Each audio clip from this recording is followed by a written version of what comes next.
di tengah-tengah kita, lebih utama dari segala sesuatu.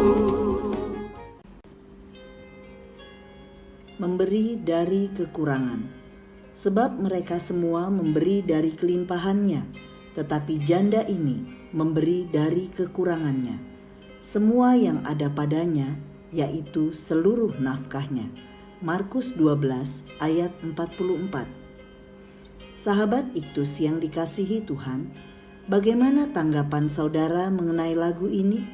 Persembahan kami sedikit sekali, kiranya Tuhan terimalah dengan senang hati. Apakah ini berarti kita cukup memberikan persembahan dengan nilai yang sedikit dan itu yang berkenan kepada Tuhan? Melalui perenungan tentang pemberian persembahan seorang janda yang miskin, kita akan mengerti maksud Tuhan. Latar belakang Injil Markus 12 ayat 41 sampai 44, yaitu Yesus menyebutkan sejumlah hal yang membuktikan bahwa ahli Taurat mengerjakan sesuatu agar dilihat oleh orang lain.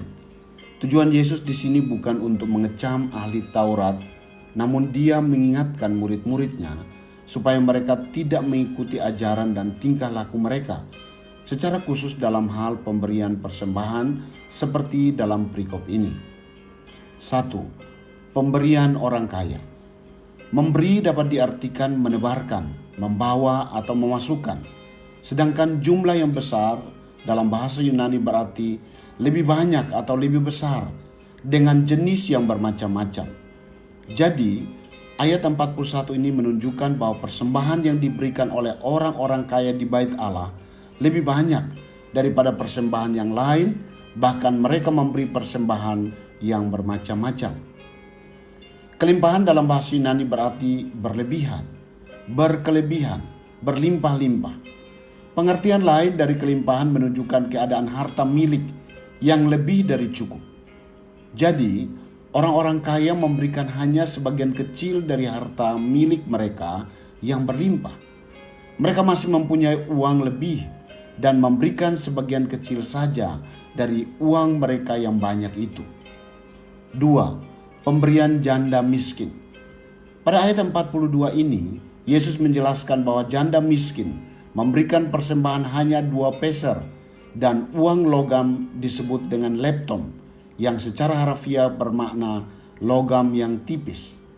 Di antara semua logam yang ada, inilah yang terkecil. Meskipun demikian, Yesus berkata bahwa persembahan janda tersebut yang sangat kecil itu justru lebih besar daripada semua persembahan yang lain. Bagi janda miskin, nilai itu sangat besar, dan pada masa itu nilai uang tersebut sama dengan upah pekerja sehari. Artinya, janda miskin itu telah memberikan seluruh penghasilannya pada hari itu dan seluruh biaya hidupnya sehari. Inilah yang menarik perhatian Yesus, bukan saja nilai rupiahnya, melainkan nilai hati yang memberikannya.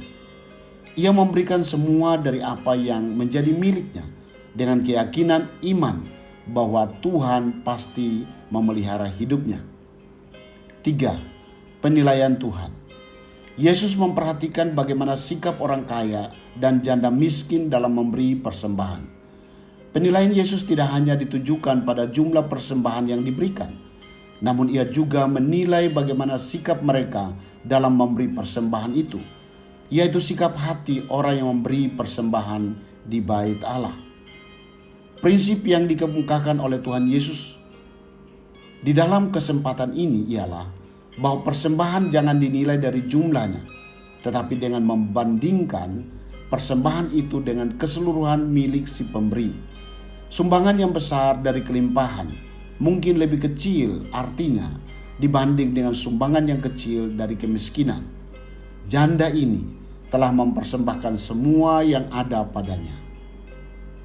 Sahabat Iktus, Tuhan mengajarkan kepada kita untuk tidak memberi penilaian secara lahiriah saja, bahwa Allah mengetahui hal-hal tersembunyi dan mengenal hati manusia. Yang paling menentukan nilai seseorang dalam pemberiannya ialah motivasi atau dorongan hati yang murni. Calvin mengatakan bahwa Tuhan sangat memuji kesederhanaan janda itu, sebab ia telah melupakan semua kebutuhannya sendiri untuk membuktikan bahwa ia mengasihi Tuhan. Saya akan memberi persembahan dengan mata yang tertuju kepada Tuhan.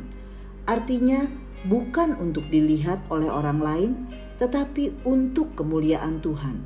Saya akan meningkatkan standar pemberian saya. Bahkan apa yang menjadi milik saya sekarang, semuanya adalah milik Tuhan. Saya memberikan yang terbaik kepada Tuhan, karena Tuhan telah terlebih dahulu memberi yang terbaik untuk saya melalui pengorbanannya di kayu salib. Sahabat Iktus yang dikasihi Tuhan, apakah saya memberikan persembahan hanya sedikit saja dari semua berkat yang telah saya terima? Apakah saya sudah memberikan persembahan yang terbaik sebagai bentuk kasih saya kepada Tuhan? Apa yang menjadi penilaian Tuhan untuk setiap persembahan yang saya berikan kepadanya? Tuhan Yesus, bukan apa yang menjadi penilaian orang yang mengendalikan hidup saya, melainkan bagaimana penilaianmu. Karena itu, saya akan melakukan segala sesuatu, termasuk memberikan persembahan dengan hati saya untuk menyenangkan hatimu.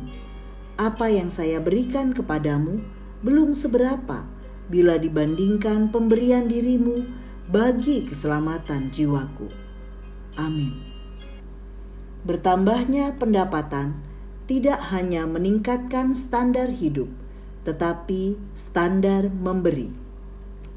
Kristus ada di tengah-tengah kita, lebih utama dari segala sesuatu. Kristuslah yang harus ku beritakan hingga datangmu Kristus.